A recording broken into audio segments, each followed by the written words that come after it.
TNN T V کی بین الاقوامی خبروں کے ساتھ میں ہوں بشرا خان۔ انوائرمنٹ کینیڈا نے اونٹاریو صوبے کے بیشتر علاقوں کے لیے فاگ ایڈوائزری جاری کر دی۔ مزید جانیں گے اس رپورٹ میں۔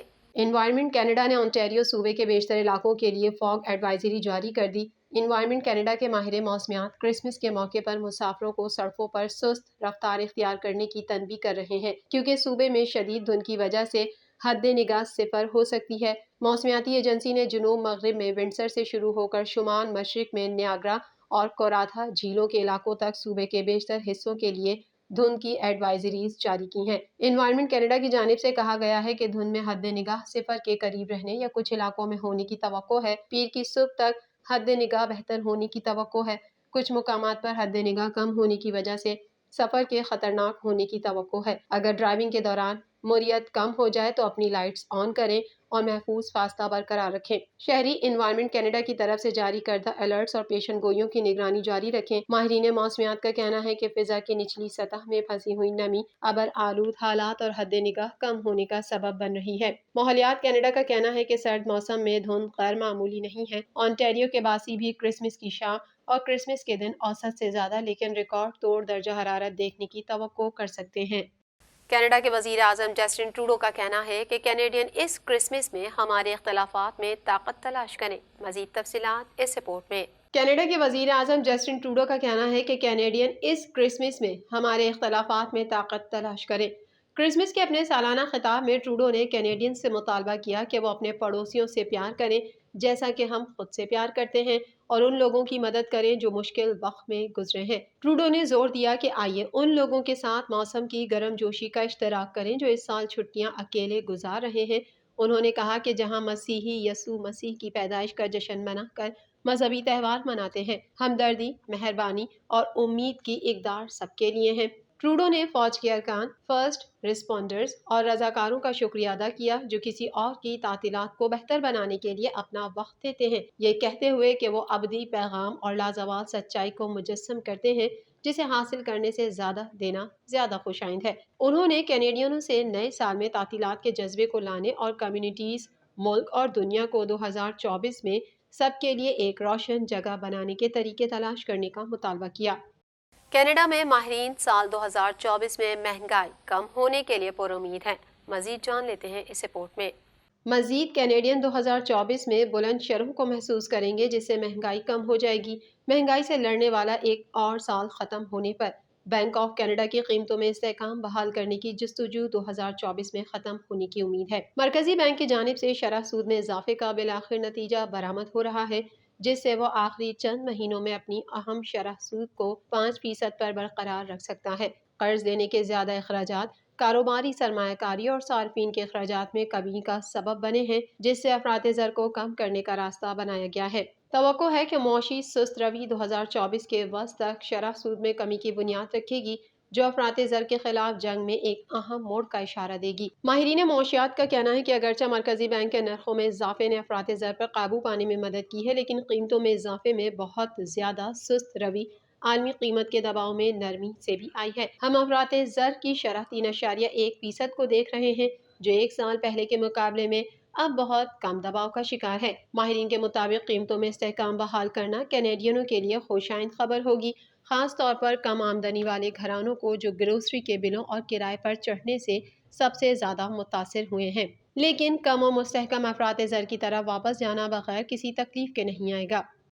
غزہ کی پٹی کے وسطی علاقے میں قائم المغازی پناہ گزین کیمپ پر اسرائیلی فوج نے رات کا ایک خوفناک خونی حملہ کیا ہے جس کے نتیجے میں کم از کم 70 فلسطینی شہید اور درجنوں زخمی ہو گئے۔ مزید تفصیلات اس رپورٹ میں۔ غزہ کی پٹی کے وسطی علاقے میں قائم المغازی پناہ گزین کیمپ پر اسرائیلی فوج نے رات کا ایک خوفناک خونی حملہ کیا ہے جس کے نتیجے میں کم از کم 70 فلسطینی شہید اور درجنوں زخمی ہو گئے۔ شہداء اور زخمیوں میں زیادہ تر عام شہری، بچے اور خواتین شامل ہیں۔ دوسری جانب غزہ میں اسرائیلی جوہریت کے باعث اسرائیل کے شہر بیت لحم میں کرسمس کی خوشیاں مان پڑنے لگیں۔ بیت لحم کی مسیحی برادری بھی دل گرفتہ ہے اور ان کا کہنا ہے کہ نہ بچے اور نہ ہی بڑے کوئی جشن منانے کو تیار ہیں۔ عرب میڈیا کے مطابق گزشتہ رات اسرائیلی قابض فوج کی طرف سے غزہ کے المغازی پناہ گزین کیمپ میں اسرائیلی فوج کی جنگی طیاروں، ٹینکوں اور توپوں سے گولہ باری کے نتیجے میں سینکڑوں فلسطینیوں کو شہید کرتے ہوئے ان کے گھروں کو ان کا مدفن بنا دیا گیا۔ گھروں پر بمباری میں اب تک 70 شہدا کی لاشیں نکالی گئی ہیں، جبکہ بچوں اور خواتین سمیت دسیوں افراد ابھی بھی ملبے تلے دبے ہوئے ہیں۔ امدادی کارکنوں کو متاثرہ علاقے میں رسائی میں مشکلات کا سامنا ہے۔ وزارت صحت کے ترجمان ڈاکٹر اشرف القدرہ نے المغازی کیمپ میں توپ خانے کی گولہ باری اور جنگی طیاروں کی بمباری کے نتیجے میں 70 شہدا کی لاشوں کو اسپتالوں میں لائے جانے کی تصدیق کی ہے، جبکہ بہت سی لاشیں ناقابل شناخت ہیں۔ ترجمان کا کہنا ہے کہ کئی شہریوں کے جسم کے صرف اعضاء ملے ہیں۔ تباہ ہونے والے گھروں اور عمارتوں کے ملبے تلے سینکڑوں افراد اب بھی دبے ہوئے ہیں اور ان میں سے کسی کے زندہ بچ جانے کے امکانات نہ ہونے کے برابر ہیں۔ القدرہ نے کہا کہ المغازی کیمپ میں جو کچھ ہو رہا ہے وہ ایک پرہجوم رہائشی علاقے میں فلسطینیوں کی کھلم کھلا نسل کشی ہے۔ رات گئے حملے میں قابض فوج نے شہریوں پر بھاری بم گرائے، جہاں بے گھر ہونے والے سینکڑوں خاندان پناہ لیے ہوئے ہیں۔ انہوں نے نشاندہی کی کہ اسرائیلی قابض فوج بستی علاقے میں کیمپوں کے درمیان مرکزی سڑک پر بمباری کر رہی ہے تاکہ ایمبولینسز اور شہری دفاع کی گاڑیوں کو نشانہ بنا کر انہیں متاثرہ مقامات تک جانے سے روکا جا سکے۔ عرب میڈیا کے مطابق ہلال احمر سوسائٹی نے کہا ہے کہ قابض فورسز نے اپنے جنگی طیاروں کے ذریعے بھاری ہتھیاروں سے بمباری کی، جس کی وجہ سے البریج، المغازی اور النصیرات کیمپوں کے درمیان اہم سڑکیں منقطع ہو گئیں، جس سے ایمبولینس اور ریسکیو عملے کے کام میں رکاوٹ پیدا ہوئی ہے۔ سرکاری میڈیا کے دفتر نے کہا کہ اسرائیلی قابض فوج نے وسطی غزہ کی پٹی میں المغازی کیمپ میں قتل عام کیا، سالم اور النصرہ خاندانوں کے 3 آباد مکانوں پر بمباری کی، جس کے نتیجے میں درجنوں افراد شہید اور زخمی ہوئے۔ واضح رہے کہ غزہ کی پٹی میں 7 اکتوبر سے جاری اسرائیلی بربریت میں اب تک شہید ہونے والوں کی تعداد 21,000 سے زائد ہو گئی، جبکہ 54,000 سے زائد فلسطینی زخمی ہو چکے ہیں۔ دوسری جانب امریکی میڈیا نے اسرائیلی فوجی اہلکاروں کے حوالے سے رپورٹ جاری کرتے ہوئے کہا کہ جمعے سے اتوار کے دوران 16 اسرائیلی فوجی مارے گئے ہیں۔ عرب میڈیا کے مطابق امریکی رپورٹ غزہ میں اسرائیلی فوجیوں کی بڑھتی ہوئی ہلاکتوں کے موقع پر سامنے آئی ہے۔ اسرائیلی اہلکار کا کہنا ہے کہ غزہ پٹی کے شہر خان یونس کا کنٹرول حاصل کرنے میں کئی ماہ لگ سکتے ہیں۔ دسمبر میں جب دنیا کے مختلف خطے سخت سردی کی لپیٹ میں ہیں، مغربی آسٹریلیا اور کوئنسلینڈ میں ہیٹ ویو الرٹ جاری کیا گیا ہے۔ مزید جانیں گے اس رپورٹ میں۔ دسمبر میں جب دنیا کے مختلف خطے سخت سردی کی لپیٹ میں ہیں، مغربی آسٹریلیا اور کوئنسلینڈ میں ہیٹ ویو الرٹ جاری کیا گیا ہے۔ غیر ملکی خبر ایجنسی کے مطابق آسٹریلیا کی ریاستوں کے کچھ علاقوں میں درجہ حرارت 45 ڈگری سینٹی گریڈ تک بڑھنے کا امکان ہے۔ پرتھ میں پارہ 35 ڈگری سینٹی گریڈ تک پہنچ سکتا ہے۔ غیر ملکی خبر ایجنسی کے مطابق آسٹریلیا کے مشرقی ساحلی علاقے موسلا دھار بارش کی زد میں ہیں۔ نیو ساؤتھ ویلز کے کچھ علاقوں میں سیلاب کی وارننگ جاری کی گئی ہے۔